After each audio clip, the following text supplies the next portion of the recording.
What's up, people, and welcome into another edition of Gallant at Night, which of course includes Ask Gallant Anything at the very end. You know me, I'm Paul Gallant. It's about 30 minutes that we will end up going.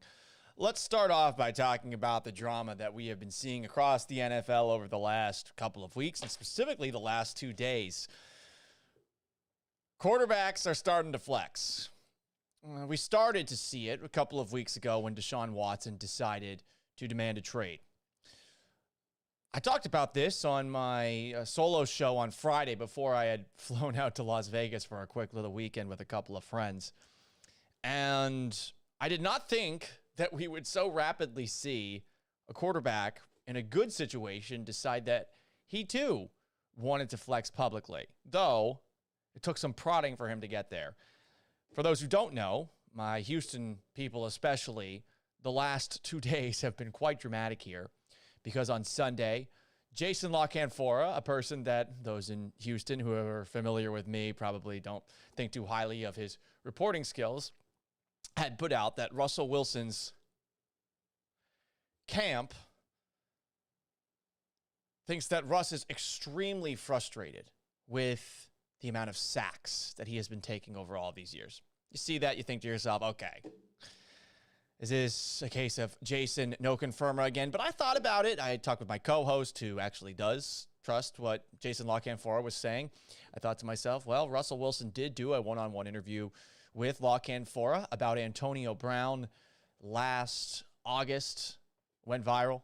That was where Russ basically said, yeah, I wouldn't mind having Antonio Brown. And I thought, okay, well, maybe there's something to it. So we talked about it a little bit on Monday. Then on Tuesday, we got everything. First, we see on the Dan Patrick Show, Russell Wilson eventually badgered in to answering whether or not he feels like the Seahawks might trade him. By the way, they won't. Let's just put that to rest right now.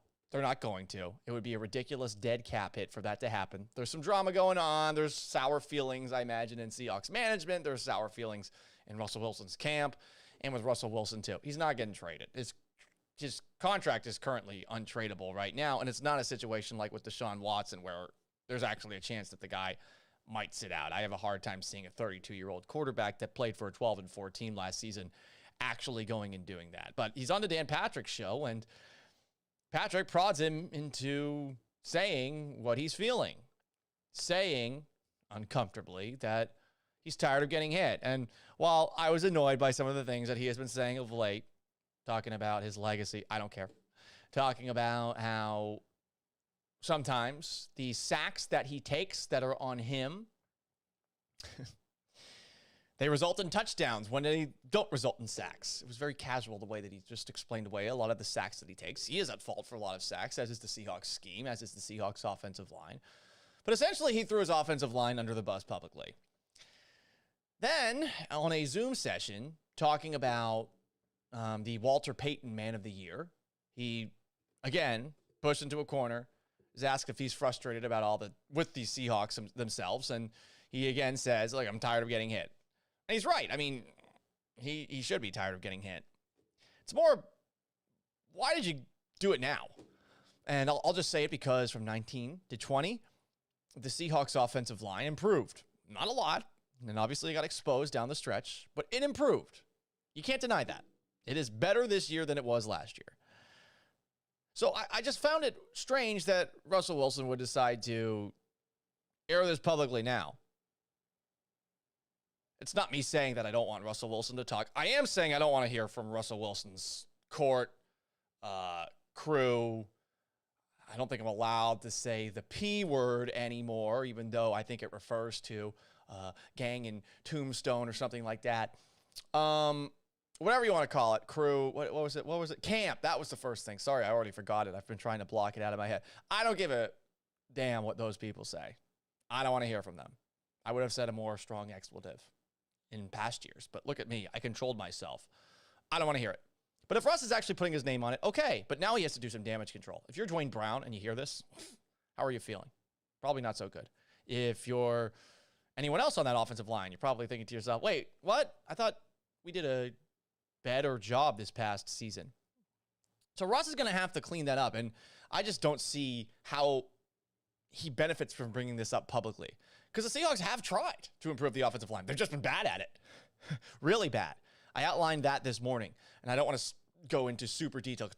I think it took me about 10, 12 minutes or so to just go through the list of all the guys that the Seahawks have brought in, that they've drafted, all that. They've tried. They've just done a poor job. So essentially, Russ is saying, stop being bad. It's not really productive.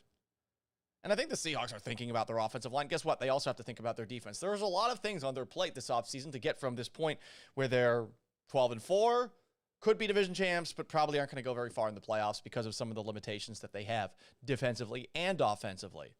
So I just don't get why he brought it up. But I think it's worth monitoring just because of this. This is a quarterback who goes out of his way to the public have the cleanest image possible. Right? I mean, he was nervous answering those questions. If you listen to him on the Dan Patrick Show, I don't think he wanted to truthfully answer that. And if you see him at any press conferences, he often dances around questions the same way that he used to be able to dance around the pass rush. The way that you saw Patrick Mahomes able to do it on Sunday. The guy's crafty when it comes to avoiding questions. But he was honest about it. I will give him credit for that, even though I don't think that it was something that's going to benefit him in any way, and I don't know what his end game is. It's not me patting him on the back for it either. I don't think it's a smart move at all. You're at fault for some of those sacks. But if Russ is doing this, if to an extent Aaron Rodgers is doing this at his end of season press conference where he's saying, well, my future is no longer a beautiful mystery. I don't really know what's going to happen with me and the Packers going forward. He's still ticked off about this past offseason. He has the ability to flex if he wants. If he doesn't want to be there, if he feels unwanted in Green Bay. That's one of those quarterbacks. You heard Patrick Mahomes at the end of the Super Bowl talk about how his receivers weren't running the right routes, about how his offensive line wasn't blocking particularly well. Both are facts, but I think you're going to see more quarterbacks doing this, and you're going to have to get used to it. I think there are a lot of people that watch football right now and you're like, I'm just glad that the individual personalities of the NBA, a bunch of divas, a bunch of babies aren't in the NFL right now. Well, you're about to see it in the NFL. It started with Deshaun Watson. I think it's going to continue with Russell Wilson over the coming years. Don't think he'll be traded this year, but definitely something to keep an eye on. It's worth monitoring, as Jason LaCanfora put it. And I mean, isn't it about time? Isn't it about time that we see quarterbacks flex their power? These are the most important people in every single organization in the NFL. They're more important than the head coach if they're good. They're more important than the owner, to be perfectly honest. It's the most valuable commodity that you can have. It's so hard to find them. And when you do actually have one, you want to keep them. That also might mean doing things that you're not particularly fond of to keep them happy, like involving him in the coaching search process, especially when you tell him you might, like the Texans supposedly did. Involving him in the offensive coordinator search process, which supposedly Russ might not have been so thrilled with the candidates that they brought in until they brought in Shane Waldron, though he has, I guess, publicly kept a straight face about it, a positive face about it. You're going to see more of this, so buckle up. Let's get to some questions. Zach Morgan, here we go, 3, 2, 1. We are already started, Zach. Eric Eaton, my Tom Brady, flexing that Lombardi trophy from boat to boat. I would have been extremely nervous throwing something that valuable from one boat to the next. But when you're Tom Brady and you've won 6 more of these, do you really care? Also, I think Rob Gronkowski dented one of them. I forget which one, but I don't know if he spiked it or dropped it. Whatever the case. Impressive that Tom Brady was able to get it from one boat to another, considering his state as he walked off the boat. We'll get to that in a moment. Thomas R. Russ is so much smarter than this. Mark Rogers, his agent, is getting in his head. Interesting note, Mark Rogers followed me on Twitter in the last couple of days. So I'm going to try to see if I can get some insight as to what's really going on behind the scenes with Russ. Maybe Mark can provide that. Honestly, I don't really expect a whole lot. I think agents tend to be agents, and that means that they're not always entirely truthful. Stone Jam, we had Brock as quarterback. Don't remind us. Imagine if Brock Osweiler was flexing to the same degree of Deshaun Watson or Russell Wilson. He would be laughed out of the building. I think there actually was a time where he tried to flex. Wasn't it the last game of the season? And Bill O'Brien and he got in a heated argument because Tom Savage got a concussion. And then Osweiler said, "You need me." And O'Brien apparently got in his face and started yelling at him because that's what O'Brien does. Classic Texans. Sadly, those were technically, because they made the playoffs, good days for the Houston Texans. Robert Gutierrez, what's up, Paulie G? Not much, Robert. I'm doing all right. Apparently, we're about to deal with some snow up here in Seattle. We haven't had any snow thus far this year. I hear it's actually kind of cold in Houston right now. Robert Gutierrez also asks, what are people saying up there about Deshaun Watson? Well, there have been some people that have entertained the idea of swapping Watson for Wilson. That wouldn't work out from a cap perspective, but I think people up here respect Watson. I don't think that they think he's on the same level as Wilson. And to be perfectly honest, to this point, given, yes, some of the issues that he has had around him defensively and some of those missed snaps at the end of games, I don't think I can put Watson in the same conversation as Wilson yet. I think Watson's great. He had a great season, but I mean, they were 4-12 despite all those statistics. Does that mean that he should have more say in the organization? I don't know. What else do we have? Thomas, how do you feel about the report saying the Seahawks are pissed at Russell? They probably are. I mean, wouldn't you be if you're an organization and all of a sudden your dirty laundry is being aired out? They probably are. So that doesn't mean that they're going to trade him. You can get pissed at somebody, but I mean, this is one of those situations where you're pissed, but sort of like an argument that takes place, I would imagine, haven't been there down this road before, in a marriage, right? Zach Morgan, to Wilson and Watson, you signed the damn contract, shut your mouth, know your role, get out there and play football. I get what you're saying, Zach, but those days are over because these guys are making so much money. They can flex a little bit more than they used to. And I think that they realize it too. Yeah, they did sign this damn contract. But did you see James Harden? James Harden voluntarily signed that contract in Houston. They bent over backwards to essentially make him happy. And then he's like, all right, well, I'm just going to get fat and not play. So trade me. I'm not going to go 100%. So we'll see where this goes. And guess what? He got out of town. He went to the team that he wanted to play for too. Watson's got a no trade clause. He's got power. Wilson's got a no trade clause.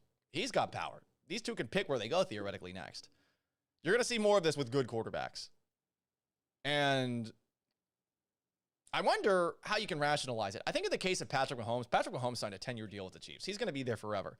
I could actually understand Patrick Mahomes flexing and getting his way.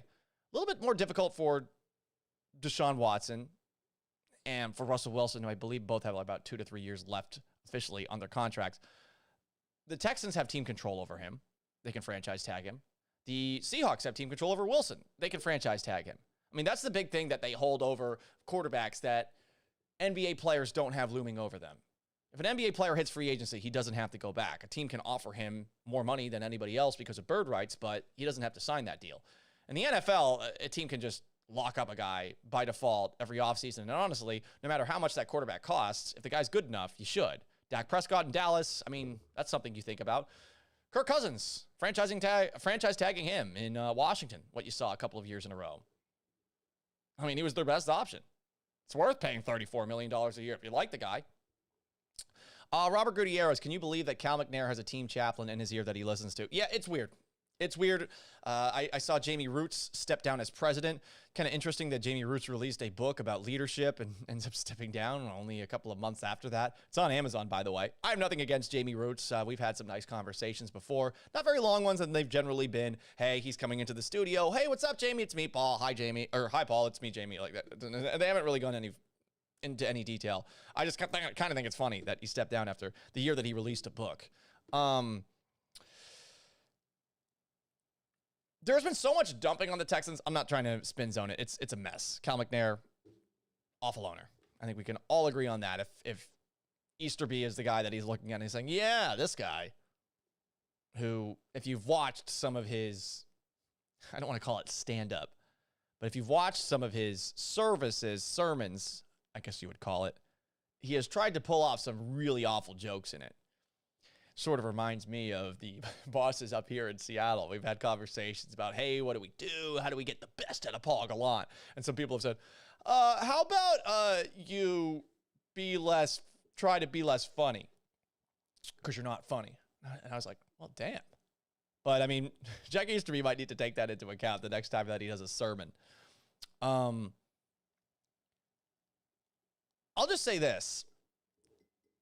Once everyone's out and they have essentially completed the purge after pulling a coup, Jack Easterby, bringing in Nick Caserio. Now they got David Culley, the poor sacrificial lamb, as head coach before they bring in the next guy. But good for David Culley. Make that money. We'll see where this goes.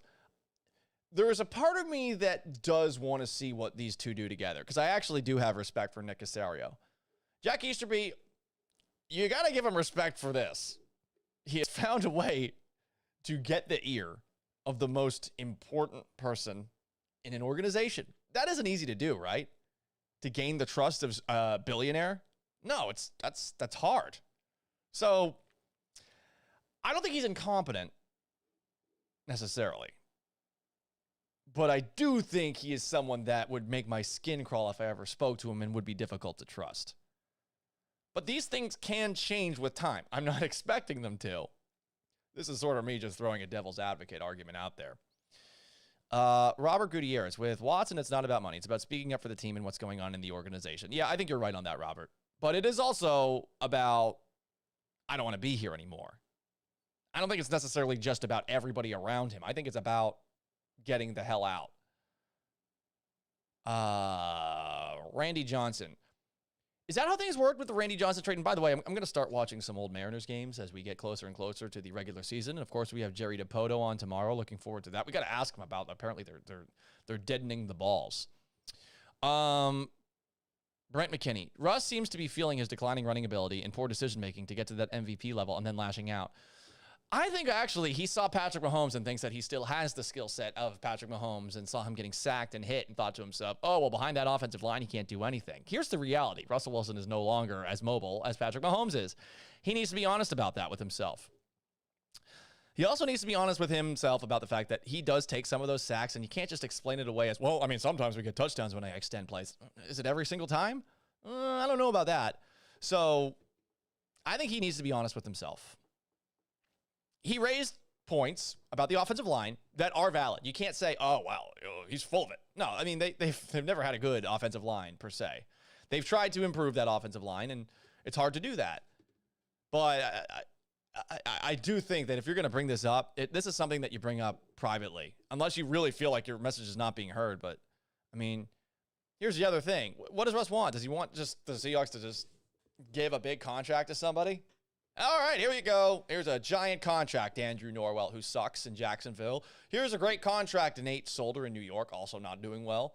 Like, you can get a Jack Conklin, but you can also end up with a guy that is not anywhere close to being worth his salt.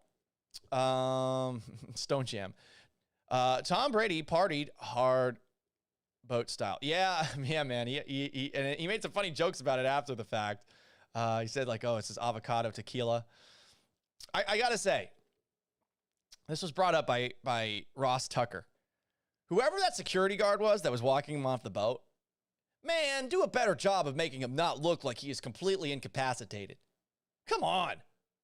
That's an embarrassing look for Tom. He can laugh it off. He doesn't care, I'm sure.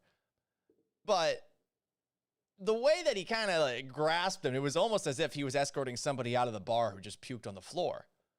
I think that the escort could have, not the escort, the security guard could have done a better job. The throw boat to boat, again, amazing. That is my Tom. He is an awesome Tom. It does remind me, so in my group of friends in Houston, we had a problem. I think we still have a problem, to be perfectly honest. You know who I'm talking about, and you know what I'm talking about, where they will videotape people in their worst states. I hate it. And look, it's different here with Tom Brady. I mean, he was walking off of a boat, and there's a bunch of media people expecting him to do an interview, and he's like, nah, man, I just partied. This ain't about you today. There's a part of me that feels like Yeah, it might be entertaining for yourself to record somebody, a complete stranger who's intoxicated, but unless the person's about to do something that's horrible and you feel like you need video evidence, should you be recording other drunk people? It's not to say that, you can explain away all drunk behavior. I would just say, when we're in our worst states, if you're recording somebody else, how would you feel about that person recording you? So there you go. One last thing before, if we have any extra questions. And TJ Deuce 06. I think whether or not you're a statue or a young baseball player, the offensive line needs to pass protect better. And last Super Bowl showed both ends of that spectrum. For what it's worth, though, Brady got the ball out fast. Yes, this is what people are forgetting when they bring up Brady and the offensive line. Brady had, first off, the best offensive line coach probably in NFL history in Dante Scarnecchia in New England for the longest time. That guy was in the Patriots playbook, the Patriots program when I first started going to games when I was 7. Dante Scarnecchia is in the program. He was there forever. One of the best offensive line coaches in the game. But at the same time, you go from Drew Bledsoe, the quarterback that they had in 1997, 96, Washington State great. The guy was a statue. He got sacked a million times. And he held onto the football long because he was always trying to shoot it deep. Tom Brady gets the ball out quick. Always has gotten the ball out quick. Peyton Manning got the ball out quick. These pocket passers that we think of having these great offensive lines, it's very overstated how great those offensive lines were, at least in my opinion. Those quarterbacks get the ball out so quickly. Those offensive line don't have to do a whole lot. It's not to say that they weren't talented. No, I'm not saying that at all. But blocking for a Brady, blocking for a Manning, I mean, that's as easy as it gets. Robert Gutierrez. Robert Gutierrez. I think it made Tom Brady look real. Look, guys, Tom Brady is an everyman. I know, 7 Super Bowls, 43 years old, somehow still good at football. Tom Brady has always been thought of as, for a quarterback, guys who are generally isolated in the locker room and sort of a different class of football player compared to the rest of their teammates. He's always been thought of as close to one of the guys as possible. Maybe not the last couple of years in New England when he started getting salty, but I mean, you could see that team in Tampa Bay, they love him. One last thing I want to get into, and sorry, because I guess I'm furthering the conversation that I hate. I thought we were done with getting outraged over what an organization, what a franchise, and what a player does during the national anthem. I thought we were done. I'll be perfectly honest. When I go to the press box for a football game and the national anthem plays, usually I'm going to the bathroom. Usually I'm walking around. Do I have to stand and pay attention when I can hear it? That's subjective. I am someone that loves this country. We are very imperfect, but I do feel that it's a country that can't give up on trying to reach those ideals that we've set for ourselves. And there are some people, as we saw with Colin Kaepernick kneeling, that felt like they weren't properly represented under the flag. You can feel however you want about it. I'm not going to tell you how to feel about it. I'm just going to tell you that Kaepernick was doing it to protest police brutality and systemic racism. Kaepernick did some stupid stuff before that. Kaepernick did some stupid stuff after that, as far as carrying that message. But he did an 18-minute press conference where he actually did make sense. And I feel like you got to remember that and just think about it from that perspective. But okay, that was such a long time ago. I remember talking about that when I was doing Gallant at night by myself and saying, all right, this is what he's trying to say. Feel how you want to feel about it. But now in the NBA, the Dallas Mavericks started off the season, had an internal conversation and decided, all right, we're just not going to play the anthem. I don't know if it's definitively in the NBA rulebook that a team must play the anthem, but players must stand during the anthem, though Adam Silver hasn't really been enforcing that. So the first, I think it was 10, 11, 12 games or so, the Mavericks just didn't play the national anthem before the game. No one really cares. Much like no one really cared the first game that Colin Kaepernick took a knee in the preseason during the national anthem. Second game, all right, people all of a sudden notice. Someone noticed because 1,500 essential workers had free tickets to the game that the Mavericks played on Monday, and then it gets brought up. And the NBA makes a statement about how all teams are going to play it, and now it's turned into political grandstanding, which, of course, is what it will turn into whenever this happens. I heard that, White House Press Secretary Jen Psaki, I don't know how to pronounce her name. I'll be honest. I'm out on politics right now. I'm trying to not pay any attention to that as best I can. But she got asked about it today. She said that she hasn't spoken to President Biden about the issue. I don't care. You know, but again, this is the stuff that happens in sports. And then on the other side of it, Lieutenant Governor Dan Patrick of Texas said, listen, you got to sell the franchise if you're going to do this. Saying, quote, it's hard to believe this could happen in Texas, but Mark Cuban's actions of yesterday made it clear that we must specify that in Texas, we play the national anthem before all major events. Grandstanding, of course, to his Republican base. And again, I lean in the middle. I hate everyone.